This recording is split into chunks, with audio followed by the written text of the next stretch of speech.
Doctor ortho, अब दर्द भी घुटने टेकेगा। लद्दाख की बर्फीली पहाड़ियों में ठंड बढ़ने के साथ ही चीन की पीपुल्स लिबरेशन आर्मी भी नई और चुपचाप तैयारी में जुट गई है।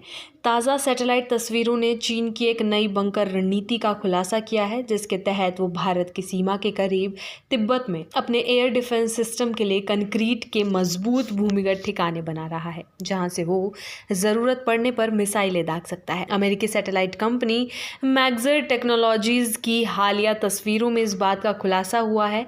तस्वीरों में साफ दिखाई दे रहा है कि चीन ने पेंगोंग झील के पास लगभग 10 हेक्टेयर इलाके में नए ठिकाने का निर्माण शुरू कर दिया है। ये लगभग वही इलाका है जहां 2020 में गलवान के पास भारत चीन के जवानों के बीच हिंसक झड़प हुई थी। चीन इन ठिकानों में सरफेस टू एयर मिसाइल्स यानी सतह से हवा में मार करने वाली HQ-9B मिसाइलें रखी जा सकती हैं। इन मिसाइल साइटों की सबसे खास बात है उनकी स्लाइडिंग कंक्रीट छतें, जो सामान्य समय में मिसाइलों को पूरी तरह छिपा कर रखेंगी और सिर्फ लॉन्चिंग के वक्त खुलेंगी। इस तरह की संरचनाएं PLA को मामला बिगड़ने पर टिकाऊ रक्षा और लॉजिस्टिक सपोर्ट देगी। चीन की यह तैयारी भारत की तेजी से बढ़ती ड्रोन और लाइटरिंग म्यूनिशन क्षमता से डर के चलते हो रही है। दरअसल भारत ने ऑपरेशन सिंदूर के दौरान पाकिस्तान पर ड्रोन आधारित हमलों में अभूतपूर्व सफलता हासिल की थी। इस ऑपरेशन में इजरायली हारोप ड्रोन और स्वदेशी नागा शस्त्र एक जैसे सिस्टम ने पाकिस्तान के कई रडार, एयर सिस्टम यूनिट और मिसाइलें साइटें तबाह कर दी थी। इस अनुभव से सबक लेते हुए चीन अब अपने SAM सिस्टम को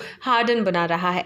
सैटेलाइट तस्वीरों में सिर्फ पेंगोंग ही नहीं बल्कि होटन बेस और शिगात से एयर बेस पर भी ऐसे ही ठिकाने दिखे हैं, जहां चीन अपने S-400 एयर डिफेंस सिस्टम को रख रहा है।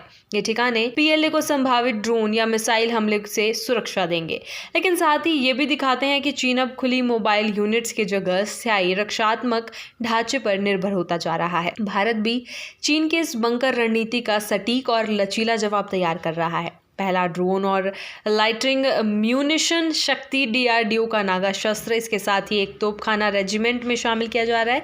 इसका वजन 9 किलो, रेंज 15 किलोमीटर और वारहेड 1 किलो है। ये दुश्मन के रडार या मिसाइल साइट पर कामिकाजे अंदाज में खुद टकराकर उसे नष्ट कर देता है। भारतीय स्टार्टअप सोलर डिफेंस और आइडिया फोर्ज ऐसे ड्रोन स्वॉर्म बना रहे हैं जो झुंड में उड़कर सामूहिक हमले कर सकते हैं, यानी चीन के बंकर अब सुरक्षित नहीं रहेंगे। वायुसेना 2026 तक 800 स्मार्ट अनमैन्ड म्यूटेशन सिस्टम सीमाओं पर तैनात करने जा रही है। भारत के RISAT-2BR-1 synthetic aperture radar satellite चीन की गतिविधि पर 24/7 नजर रख रहे हैं। बादलों या रात में भी ये काम किया जा रहा है। LAC पर UAV सर्विलेंस ग्रिड तैयार हैं, जिसमें हेरोन MK2 और तपस BH-201 जैसे स्वदेशी ड्रोन सक्रिय हैं। भारतीय सेना ने आकाश तीर कमांड सिस्टम और स्काई ड्यू रडार से एक एकीकृत एयर डिफेंस नेटवर्क तैयार किया है। सितंबर 2025 के अभ्यास में सेना ने इस सिस्टम को 15 से ज्यादा चीनी ड्रोन गिराने का दावा किया था। DRDO भी लेजर आधारित डायरेक्टेड एनर्जी विकसित कर रहा है, जो छोटे ड्रोन को हवा में ही जला सकता है। भारत ने ईस्टर्न लद्दाख, सिक्किम और अरुणाचल में कई एडवांस लैंडिंग ग्राउंड्स को अपग्रेड किया है, जो LAC पर भारत की तैयारी को मजबूत करती है।